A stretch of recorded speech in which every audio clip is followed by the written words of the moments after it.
Good evening everyone, welcome to Dronacharya IAS. तो ये तीसरा लेक्चर है हमारी हिमाचल प्रदेश के इकोनॉमिक सर्वे और बजट के लेक्चर सीरीज का। तो आज हम basically agriculture, horticulture and allied और इसके साथ में जो फॉरेस्ट सर्विसेज हैं उसके बारे में देखेंगे कि उनका क्या कंट्रीब्यूशन है हिमाचल प्रदेश की इकॉनमी में।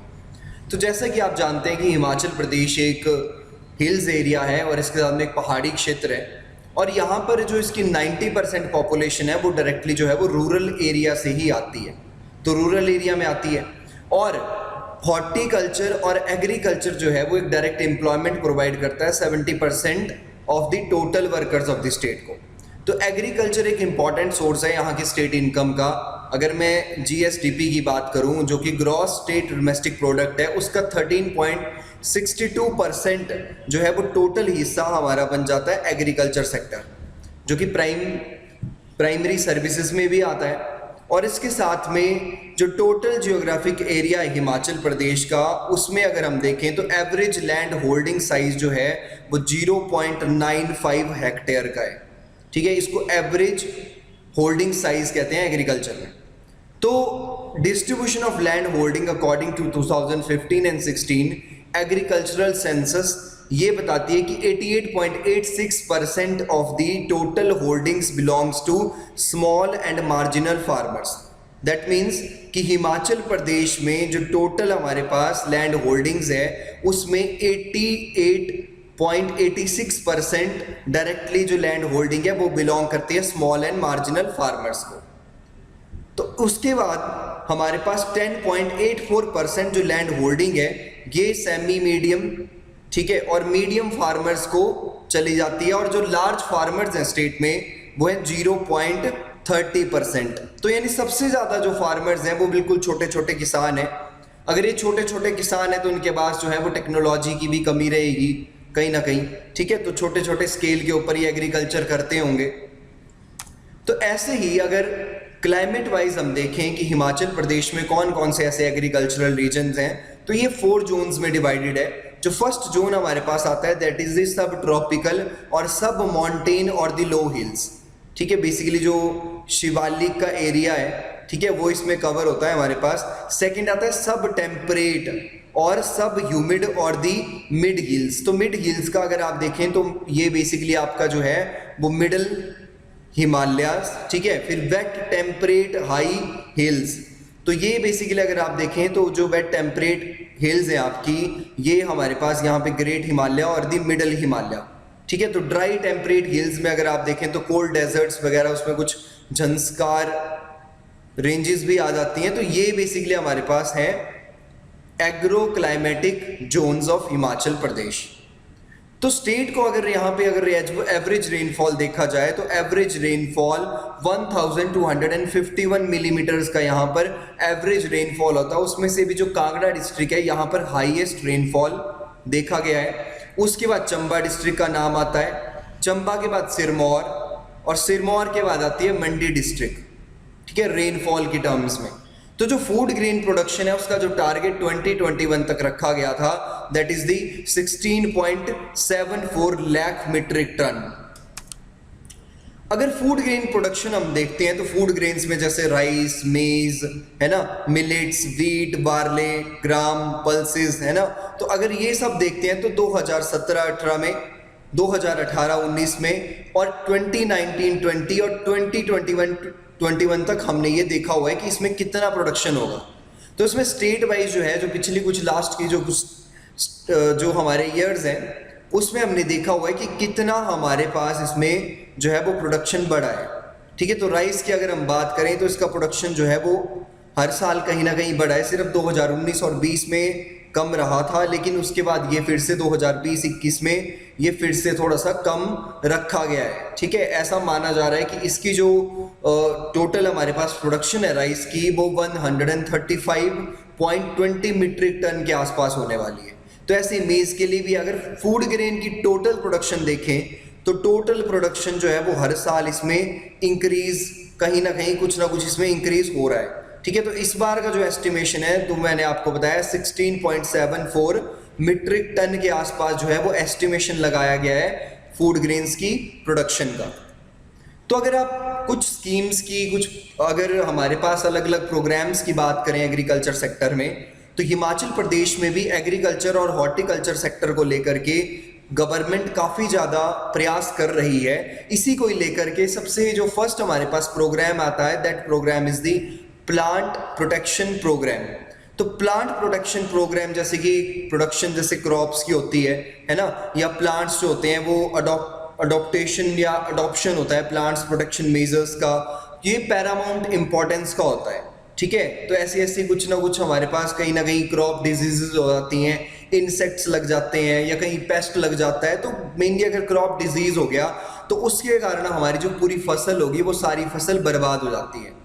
तो इस फसल को बचाने के लिए गवर्नमेंट की तरफ से कहीं ना कहीं एक प्रोटेक्शन के तौर पर जो स्मॉल एंड मार्जिनल फार्मर्स में शेड्यूल कास्ट, शेड्यूल ट्राइब और जो बैकवर्ड एरियाज में जो फार्मर्स हैं उनको कहीं ना कहीं प्लांट प्रोटेक्शन केमिकल्स दिए जाते हैं और इक्विपमेंट दिए जाते हैं 50% कॉस्ट के ऊपर। यानी एक तरह से गवर्नमेंट इनको सब्सिडाइज्ड करके इनको इक्विपमेंट लेके देती है, केमिकल्स लेकर के देती है, ताकि उन लोगों की जो है वो इकोनॉमी चलती रहे, ताकि उनकी फसल को नुकसान कम से कम हो, उसको बचाया जा सके। तो एग्रीकल्चर डिपार्टमेंट जो है वो काफ़ी एफर्ट्स कर रहा है जो कंजप्शन, जो प्लांट्स का जो प्रोटेक्शन करने के लिए केमिकल्स का, ताकि धीरे, क्योंकि आप अगर देखें तो केमिकल्स को हम जितना ज़्यादा यूज़ करते हैं एग्रीकल्चर सेक्टर में, उसके कारण बहुत सारी अदर प्रॉब्लम जो हैं वो क्रिएट हो रही हैं। ठीक है, चाहे वो सॉइल इरोजन हो या इसके अलावा जो सॉइल की जो क्वालिटी होती है वो क्वालिटी भी धीरे धीरे डिग्रेड करती जा रही है। तो इन सब को बचाने के लिए केमिकल से स्विच करना पड़ेगा बायोलॉजिकल कंट्रोल्स पे, पेस्ट और डिजीज को रोकने के लिए। तो एग्रीकल्चर डिपार्टमेंट इसमें भी काफ़ी ज़्यादा काम कर रहा है। धीरे धीरे जो है वो केमिकल्स को हटा करके पूरी तरह से एक शिफ्ट जो है, एक स्विच कर दिया जाएगा बायोलॉजिकल कंट्रोल पर। ठीक है, नेक्स्ट है सॉइल टेस्टिंग प्रोग्राम।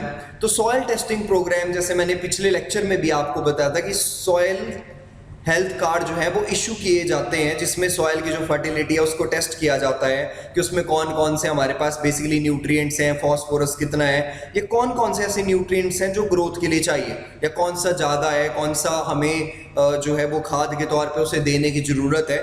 तो इसके लिए सॉइल टेस्टिंग लेबोरेटरीज बहुत इंपॉर्टेंट है ताकि सॉइल की जो टेस्टिंग हो सके। इसकी एस्टेब्लिशमेंट के लिए सभी डिस्ट्रिक्ट में लेबोरेटरीज बनाई जा चुकी हैं, सिर्फ लाहौल एंड स्पीति को छोड़ करके, और इसके साथ में ऐसे इंटीरियर्स में जहां पर लोग जो है वो आसानी से आ जा नहीं सकते, वहां पर मोबाइल टेस्टिंग जो स्टार्ट की गई है ताकि वो बैंस वगैरह या लैब्स वगैरह वो जगह जगह भेजी जाएं, वहाँ पे सैंपल्स लिए जाएं। ठीक है, ट्राइबल्स एरिया में भी ऑपरेशंस के लिए जो टेस्टिंग है सॉइल की वो ऑन साइट ही की जाए।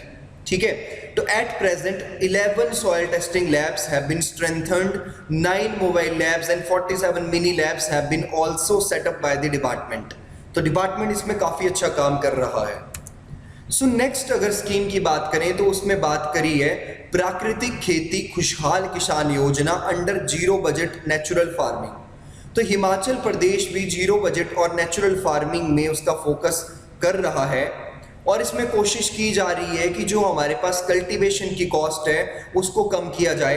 अब ये जो कल्टीवेशन की कॉस्ट है इसको सबसे पहले जो है हम वो जो केमिकल फर्टिलाइजर्स हैं या केमिकल पेस्टिसाइड्स हैं इनको डिस्करेज करके ही हम जो है वो कल्टीवेशन की कॉस्ट को कम कर सकते हैं।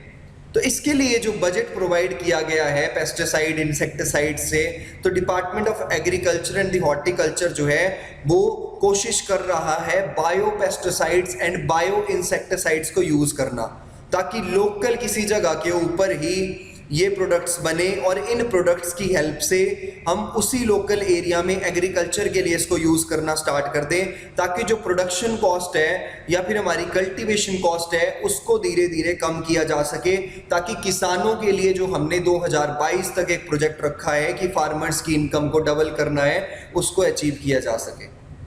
तो ऐसे एग्रीकल्चरल क्रेडिट जो है जो किसानों को इंस्टीट्यूशनल क्रेडिट के तौर पे दिया जाता है, जैसे अगर उन्होंने कोई मशीनरी खरीदनी हो, है ना, या उन्होंने जो है वो सीड्स खरीदने हो, ठीक है, या इरिगेशन की फैसिलिटीज़ के लिए भी, तो इंस्टीट्यूशनल क्रेडिट जो है वो बैंक्स की तरफ से दिया जाएगा किसानों को, ठीक है, ताकि वो अपना जो एग्रीकल्चर एक्टिविटी है उसको काफ़ी अच्छे से करना स्टार्ट करें, जिससे कहीं ना कहीं उनको बड़े स्केल पे फ़ायदा हो। तो उसके बाद कई बार आपने देखा होगा, कई बार नेचुरल कैलेमिटीज ऐसी आ जाती हैं, या कई बार जो इंडिया का अगर जो 80% जो रेनफॉल होता है वो मॉनसून टाइम्स पे ही होता है इंडिया में। मॉनसून टाइम्स में भी 3 to 4 मंथ्स के बीच में होता है। जनरली आप देखें कि जून है ना, जुलाई, सितंबर है ना, सितंबर के बाद अक्टूबर, तो इन्हीं मंथ्स में हमारे पास पूरे इंडिया का जो 80% रेनफॉल है वो होता है। बाकी जो 20% रेनफॉल है वो 7 to 8 मंथ्स के बीच में होता है। तो अगर मॉनसून अच्छा होगा तभी हमारे यहाँ एग्रीकल्चर भी अच्छा होगा। तो इसीलिए जो क्रॉप इंश्योरेंस स्कीम है तो वो लाई गई है, जिसको प्रधानमंत्री फसल बीमा योजना के नाम से भी जानते हैं। ये जो है वो 2016 में लाई गई थी।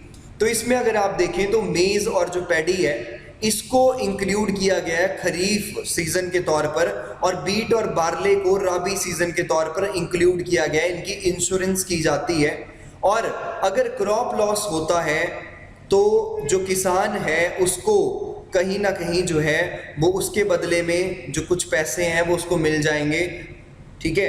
तो ये जो उसकी लॉस के लिए जो है उसको एक बेनिफिट के तौर पे उसको पैसा मिल जाता है। फिर ऐसे कई सीड सर्टिफिकेशन प्रोग्राम्स गवर्नमेंट ने चलाए हैं। तो एग्रो क्लाइमेटिक कंडीशन स्टेट में अच्छी हैं, कंड्यूसिव है सीड प्रोडक्शन के लिए। तो सीड की जो क्वालिटी होती है उसको मेंटेन करने के लिए, और उसको जो हायर प्राइसेस सीड के इंश्योर करने के लिए जो ग्रोवर्स को ताकि फ़ायदा हो, तो सीड सर्टिफिकेशन प्रोग्राम चलाया गया गवर्नमेंट के द्वारा। तो Himachal Pradesh state seed certification agency है, उसमें जो रजिस्टर्ड ग्रोवर्स हैं डिफरेंट पार्ट्स में स्टेट्स में सीड प्रोडक्शन के लिए, तो वहाँ पर उनको सर्टिफिकेशन दिया जाता है, ठीक है। उसके बाद सॉयल एंड वाटर कंजर्वेशन की बात है। तो सॉयल एंड वाटर कंजर्वेशन जो कि सस्टेनेबल डेवलपमेंट गोल्स के थ्रू भी इम्पॉर्टेंट हो जाता है। तो इसमें अगर हम देखें तो हिमाचल प्रदेश गवर्नमेंट जो है उसने अलग अलग जगह पूरी स्टेट में टैंक्स बनाने शुरू किए हैं, पॉन्ड्स बनाने, चेक डैम्स बनाने, है ना, या स्टोरेज स्ट्रक्चर्स बनाने स्टार्ट किए हैं, जिससे कि सॉयल इरोजन को रोका जा सके, प्लांटेशन को, ठीक है, इसको बढ़ाया जा सके। और इसके साथ में जो ये वाटर कंजर्वेशन है, क्योंकि पहाड़ी एरिया में आप देखें कि पहाड़ी एरिया में वाटर कंजर्वेशन बहुत इंपॉर्टेंट होता है। तो वाटर कंजर्वेशन को उसको कंजर्व किया जा सके, जगह जगह रोका जा सके, चाहे वो टैंक बनाए, चाहे वो पॉन्ड्स बनाए, या फिर वो चेक डैम्स के थ्रू, ताकि लोकल एरिया में हम उस वाटर को इरिगेशन के तौर पर भी यूटिलाइज कर सकते हैं। फिर आती है मुख्यमंत्री नूतन पॉली हाउस योजना। इस योजना में 100 हेक्टेयर्स लैंड सेलेक्ट की गई है स्टेट में, जिसमें 5000 पॉली हाउसेस को उनकी डेवलपमेंट करवाई जाएगी, इनका कंस्ट्रक्शन करवाया जाएगा, जिसमें पॉली हाउसेस बनाने के लिए किसानों को सरकार की तरफ से 85% का असिस्टेंस जो है वो दिया जाएगा। फिर राष्ट्रीय कृषि विकास योजना है। तो कृषि विकास योजना में किसानों को स्ट्रेंथन करने के लिए सबसे पहले तो जो प्री एंड पोस्ट हार्वेस्ट होता है, जैसे स्टोरेज फैसिलिटीज, है ना, तो इस तरह की जो एक्टिविटीज होती हैं, सर्विसेज होती हैं, वो गवर्नमेंट इंश्योर करेगी। या एग्री इंफ्रास्ट्रक्चर है, चाहे वो क्रेडिट का हो, ठीक है, क्रेडिट अवेलेबिलिटी हो, या रोड्स डेवलपमेंट का हो, ठीक है, या फिर कोल्ड स्टोरेज का हो, तो इस तरह की जो चीजें हैं वो सरकार जो है वो डेवलप करेगी, ठीक है। Quality input storage, market facilities enable farmers to make informed choices, to produce flexibility and autonomy to the state in process of planning and executing agriculture and the allied sector schemes, ठीक है। तो एक value chain addition किया जाएगा इसमें, जिसमें link किया जाएगा प्रोडक्शन मॉडल्स को। तो फार्मर्स की इनकम इंक्रीज करने के लिए, उसको एनकरेज करने के लिए प्रोडक्शन और प्रोडक्टिविटी को, अगर अच्छा इंफ्रास्ट्रक्चर डेवलप होता है एग्रीकल्चर सेक्टर में, तो देखिए फार्मर्स की जो इनकम है वो ऑटोमेटिकली बढ़ जाएगी, क्योंकि फार्मर्स के पास अब बहुत सारे अलग अलग ऑप्शंस होंगे, ठीक है, कि वो अपनी फसल को या तो फूड प्रोसेसिंग इंडस्ट्री में बेच सकता है, ठीक है, क्वालिटी के बेसिस के ऊपर, या फिर वो कोल्ड स्टोरेज का यूज कर करके जब अच्छे प्राइसेस मिल रहे होंगे तब उनको वो जा करके मार्केट में ले जा सकता है। तो अगर इंफ्रास्ट्रक्चर अच्छा होगा तो ऑटोमेटिकली फार्मर्स की इनकम भी डबल हो जाएगी। उसके बाद ऐसे कुछ हमारे जो रिस्क है उनको मिटिगेट करना, ठीक है, जैसे अगर आप देखें कि इंटीग्रेटेड फार्मिंग है, अगर हम उसको प्रमोट करते हैं, या मशरूम कल्टीवेशन है, जैसे सोलन में एक पूरी तरह से हब बना हुआ है मशरूम कल्टीवेशन का, ठीक है, जिसको मशरूम सिटी के नाम से भी जानते हैं। तो ऐसे बी कीपिंग, ठीक है, जो एक तरह से मिक्स्ड फार्मिंग में आपका चल सकता है, बी कीपिंग है ना, एरोमेटिक प्लांट कल्टीवेशन, तो आजकल इनकी भी काफ़ी डिमांड है, या जो फ्लोरिकल्चर है तो इसकी भी काफ़ी जो डिमांड है, इसके कारण एक एडिशनल इनकम किसानों को हो सकती है, ठीक है। इसके साथ में जो आजकल यंगस्टर्स हैं, जो आजकल जॉब की तलाश में निकलते हैं, उनको काफ़ी प्रमोट किया जा सकता है, उनकी स्किल डेवलपमेंट की जा सकती है इनोवेशन के थ्रू, या आपकी जो आर्टिफिशियल इंटेलिजेंस है या एग्री एंटरप्रेन्योरशिप है, उसके बेस्ड पर जो बिजनेस हैं उन मॉडल्स को भी सेट किया जा सकता है। अब आप देखिए कि national mission on sustainable agriculture भी चलाया गया है, जिसमें अगर आप देखें तो रेन फेड एरिया डेवलपमेंट जो है वो, जहाँ पे rain fed area development Himachal Pradesh में भी जो 80% एरिया है वो रेन फेड एरिया है ना, तो वहाँ पर जो टैंक्स हैं वो बनाए जाएंगे, पॉन्ड्स बनाए जाएंगे, ठीक है। इसके साथ में जो स्ट्रीम्स आ रही हैं पहाड़ों से, ग्लेशियर से पानी, जब ग्लेशियर पिघलते हैं वहाँ से छोटी छोटी स्ट्रीम्स में पानी आता है, तो उन स्ट्रीम्स का जो पानी है उसका भी एफिशिएंट तरीके से उसका यूटिलाइजेशन किया जाएगा। इसके साथ में सॉइल हेल्थ मैनेजमेंट सबसे इम्पॉर्टेंट है, ये तो की ही जाएगी, और परंपरागत कृषि विकास योजना के तहत जो ऑर्गेनिक फार्मिंग है उसको प्रमोट किया जाएगा और वाटर की एफिशिएंसी बढ़ाई जाएगी। तो नेशनल फूड सिक्योरिटी मिशन में, ठीक है, इसका एम ये है कि प्रोडक्शन बढ़ाना राइस की, वीट की, पल्सेस की, क्योंकि पल्सेस आप देखें तो इंडिया में बहुत इंपॉर्टेंट है, क्योंकि मैक्सिमम इंडिया में जो मेजॉरिटी है लोगों की वो सारे वेजिटेरियंस हैं, और वेजिटेरियंस में अगर आप देखें तो प्रोटीन से रिलेटेड ज़्यादा प्रॉब्लम्स होते हैं, क्योंकि प्रोटीन हमें चाहिए होता है मसल बिल्डिंग्स के लिए भी, और अदर बॉडी के जो अदर प्रोसेसेस होते हैं उसके लिए भी। तो ये जो हमारे पास पल्सेस हैं ये अब कहाँ से आएंगे, ठीक है, तो पल्सेस एक तरह से हमारे पास एक सोर्स है न्यूट्रिएंट्स का और प्रोटीन का वेजिटेरियंस के लिए, तो इसकी भी हमें प्रोडक्शन बहुत बड़े स्केल पे बढ़ानी पड़ेगी फूड सिक्योरिटी के बेसिस के ऊपर भी, ठीक है। तो इसका यही है कि हम इंक्रीज करेंगे प्रोडक्शन का, राइस का, वीट का, ठीक है, एरिया एक्सपैंड करेंगे, इसमें एक्सपेंशन के थ्रू प्रोडक्टिविटी एनहांसमेंट करेंगे, रिस्टोरिंग सॉइल फर्टिलिटी, ताकि जो फर्टिलिटी, जो सॉइल है उसकी जो फर्टिलिटी अगर लॉस हो चुकी है, बहुत सारे केमिकल फर्टिलाइजर्स आपने यूज़ किया है किसी और कारणवश भी, चाहे वो सॉइल इरोजन हुआ हो, तो उसको दोबारा से हम क्या करेंगे, रिस्टोर करेंगे, उसकी प्रोडक्टिविटी को बढ़ाएंगे, उससे एम्प्लॉयमेंट अपॉर्चुनिटीज़ जो हैं वो क्रिएट करेंगे। फिर आता है इरिगेशन। तो इरिगेशन वैसे भी बहुत इंपॉर्टेंट है, और उसमें माइक्रो इरिगेशन स्कीम और ज़्यादा इंपॉर्टेंट हो जाती है, क्योंकि अगर आप देखें ड्रिप और स्प्रिंकलर इरिगेशन सिस्टम है। ड्रिप इरिगेशन मतलब जहाँ पे आपका रूट्स के ऊपर बिल्कुल एक एक बूंद कर करके गिरती है, ठीक है, तो ये ड्रिप इरिगेशन है। स्प्रिंकलर जो हमेशा पहाड़ी क्षेत्रों में यूज़ किया जाता है, जहाँ पे अनइवन टोपोग्राफी होती है, वहाँ पे स्प्रिंकलर सिस्टम को यूज़ किया जाता है। तो ऐसे 14,000 फार्मर्स हैं जिनको सब्सिडाइज प्राइसेस पे 80% की जो सब्सिडी है वो दी जाएगी इंस्टॉलेशन ऑफ स्प्रिंकलर सिस्टम और the drip irrigation system farmers को, ताकि जो पानी की जो एफिशिएंसी है उसको बचाया जा सके। फिर आता है मुख्यमंत्री खेत संरक्षण योजना। तो हिमाचल प्रदेश में जो बहुत सारे ऐसे मंकी या बंदर हैं, ऐसे जानवर हैं, जंगली जानवर हैं, जब भी खेतों में कोई फसल लगाई जाती है तो वो उसमें आकर के जैसे ही घुस जाते हैं, तो उसके कारण फसलों को बहुत नुकसान होता है। तो इन फार्मर्स को इस नुकसान से बचाने के लिए गवर्नमेंट ने 80% सब्सिडी प्रोवाइड करी हुई है स्मॉल एंड मार्जिनल फार्मर्स को, जिसके कारण जो है, जो एक्चुअली में जो फेंसिंग है वो लगाई जाएगी, जिससे कि आपकी वाइल्ड एंड जो स्ट्रे एनिमल्स हैं और मॉन्कीज हैं, तो उनसे उस खेत में जो हमने क्रॉप्स लगाई हैं उससे बचाया जा सके और किसानों का नुकसान कम से कम हो सके। फिर आती है मुख्यमंत्री किसान एवं खेतीहार मजदूर जीवन सुरक्षा योजना। तो कई बार आप देखते होंगे बहुत सारे जो किसान होते हैं या वर्कर्स होते हैं, वो जब मशीनरी के ऊपर काम कर रहे होते हैं फार्मर्स में, ठीक है, अपने फार्म्स में या एग्रीकल्चरल लैंड के ऊपर, तो मान लो अगर मतलब अनफॉर्चुनेटली कोई ऐसा एक्सीडेंट हो जाता है जिसमें उनको चोट लग जाती है, किसी की डेथ हो जाती है, तो उस केसेस में हिमाचल प्रदेश की गवर्नमेंट जो है वो मुख्यमंत्री किसान एवं खेतीहार मजदूर योजना सुरक्षा योजना के तहत जो है वो डेथ के केस में 3 लाख रुपए दिए जाएंगे। ठीक है, अगर डिसेबिलिटी होती है तो उस केस में 1 लाख रुपीस दिया जाएगा, परमानेंट है। अगर पार्शियल डिसेबिलिटी है तो उसमें 10,000 और 40,000 जो है वो जो अफेक्टेड फार्मर होगा उसको वो ये राशि जो है वो प्रोवाइड की जाएगी। ठीक है, फिर आते हैं जल से कृषि को बल। तो इस स्कीम में जो वाटर पॉन्ड्स और डैम्स कंस्ट्रक्ट किए जाएंगे, ठीक है, तो टोटल जो 5 साल के इसमें बजट रखा गया है that is the 250 crore for the next 5 years. फिर किसान से संपन्नता योजना। तो आप अगर देखें तो खेती के साथ साथ अगर जो हमारे पास ऐसे कई और प्रोडक्ट्स हैं जिनकी डिमांड काफ़ी रहती है मार्केट में, जैसे अगर हींग अगर आप देख लें तो हींग के लिए जो institute of Himalayan biotechnology Palampur में है, इसने हाई एल्टीट्यूड एरिया में एक हींग की जो किस्म है उसको बताया कि लाहौल स्पीति और चंबा में हींग की खेती की जा सकती है। ऐसी अगर आप देखें तो सैफरन जो है, जो केसर होता है, उसको कश्मीर वैली में लगाया जाता है, ये वहाँ पर ज़्यादा होता है।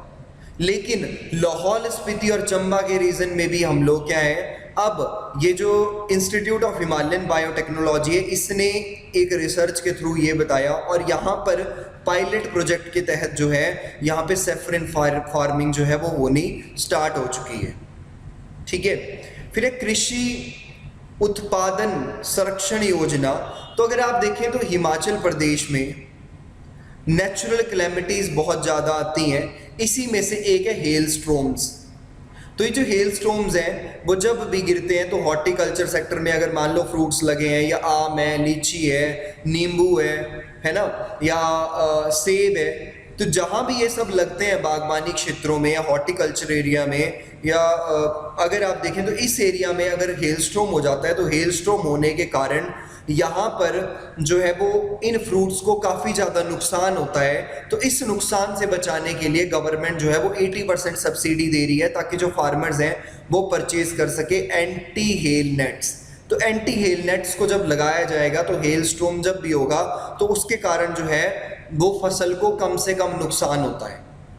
ठीक है, सो नेक्स्ट आता है नेशनल बैम्बू मिशन। तो बैम्बू मिशन में अगर बैम्बू को देखो तो बैम्बू हमारा बहुत जगह यूज़ होता है ना, इससे कई तरह के प्रोडक्ट्स बनाए जाते हैं, घास के लिए यूज़ होता है। ठीक है, तो इसके लिए जो बैम्बू प्लांटेशन है उसको बढ़ाया गया है और एक तरह से ये सप्लीमेंट करता है फार्म इनकम को और कंट्रीब्यूट करता है resilience to the climate change as well as availability of the quality of raw material and the requirement of industrial use. तो घरों में अगर मान लो जब घरों की छत वगैरह डलती है तो उसके लिए जो बेसिकली जो पूरा स्ट्रक्चर लगता है जहाँ पे पूरे पेड़ वगैरह लगाए जाते हैं, काटे जाते हैं, लकड़ी काटी जाती है, तो उसकी जगह बैम्बू को यूज़ किया जाता है। तो इससे जो पेड़ है या जो फॉरेस्ट है वो हमारा कम नहीं होगा। ठीक है, तो बैम्बू को बढ़ाया जा सकता है। नेक्स्ट है हॉर्टिकल्चर सेक्टर।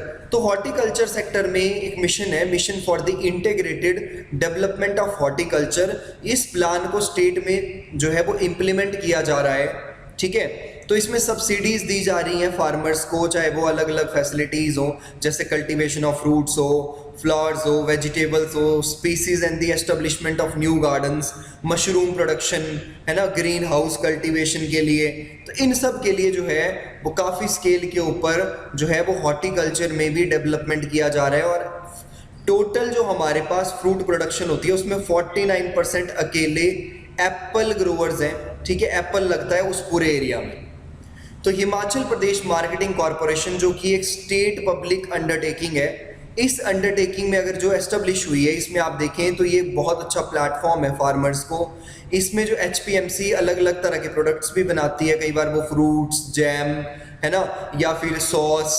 ठीक है, तो ये सब जो है वो मार्केट में इसको बेचती भी है। तो एक तरह से जो है फार्मर्स अपने जो प्रोडक्ट्स हैं वो यहाँ पर आकर के इसको बेच सकते हैं।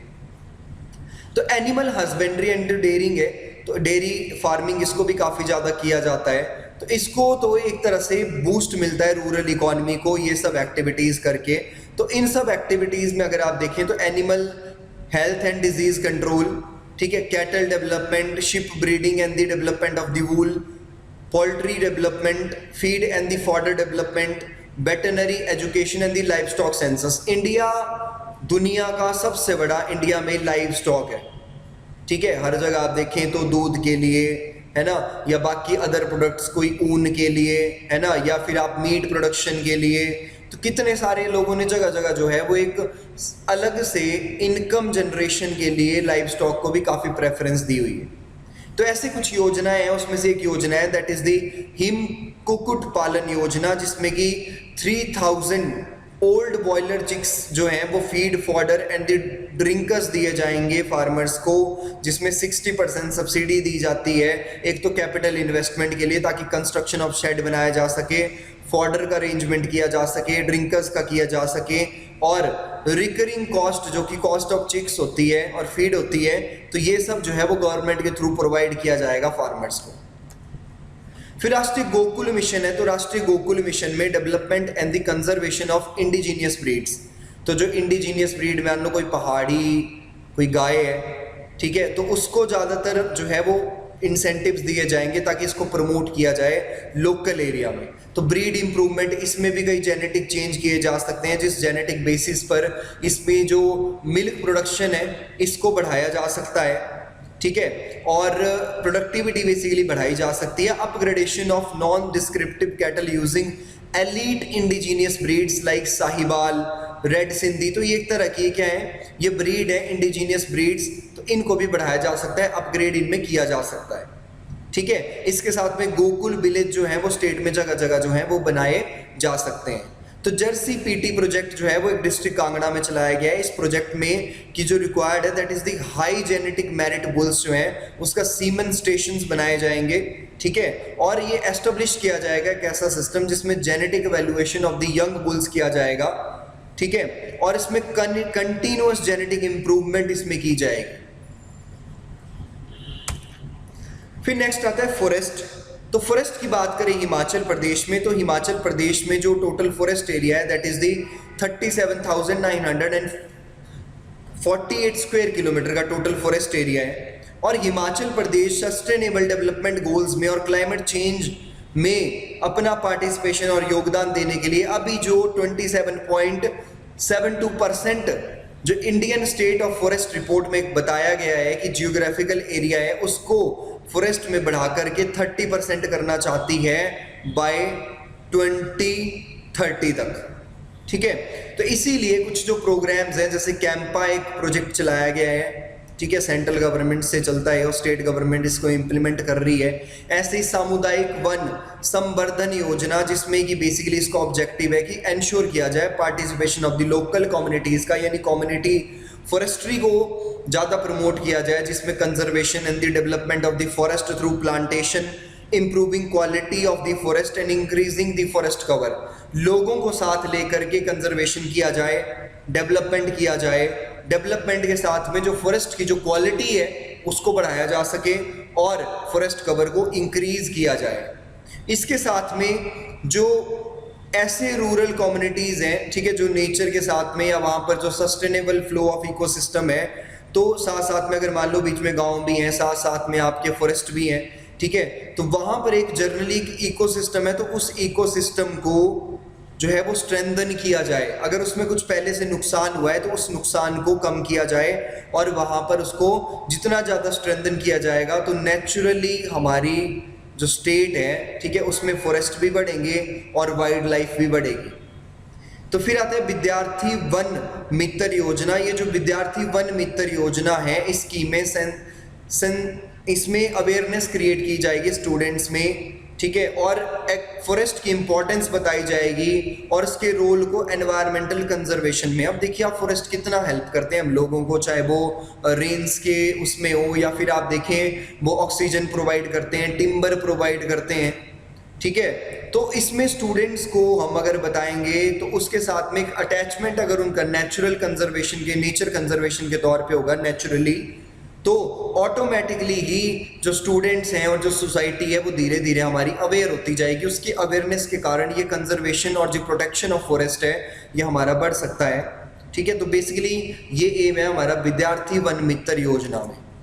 तो फिर एक पर्वत धारा करके एक स्कीम है, इस स्कीम को बेसिकली एनकरेज किया गया है एक तो फॉरेस्ट कंजर्वेशन के लिए, दूसरा अगर आप देखें तो वाटर जो रिसोर्सेज है या वाटर सोर्सेज हैं जो फॉरेस्ट में, ठीक है, या जो स्लोप्स में होते हैं, जो वाटर आता है ग्लेशियर से पिघल करके स्ट्रीम्स में, ठीक है, तो उसको बोलते हैं पर्वत धारा।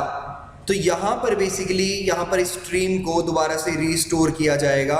तो इसको अगर हम रिस्टोर करते हैं तो एक तरह से इरिगेशन फैसिलिटीज भी हमारी हो सकती है।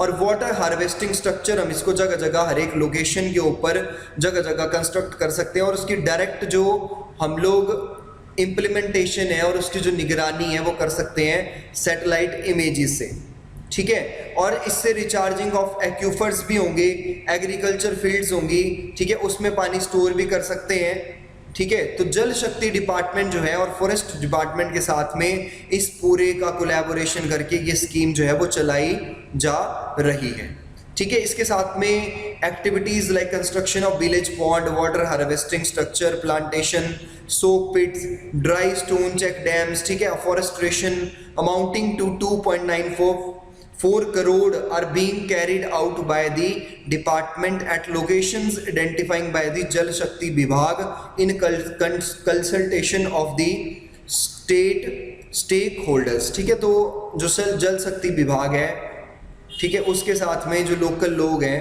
वो सब मिल करके और फॉरेस्ट डिपार्टमेंट मिल करके जो है वो फॉरेस्ट की डेवलपमेंट के लिए हेल्प कर रहा है, उसकी कंजर्वेशन के लिए हेल्प कर रहा है।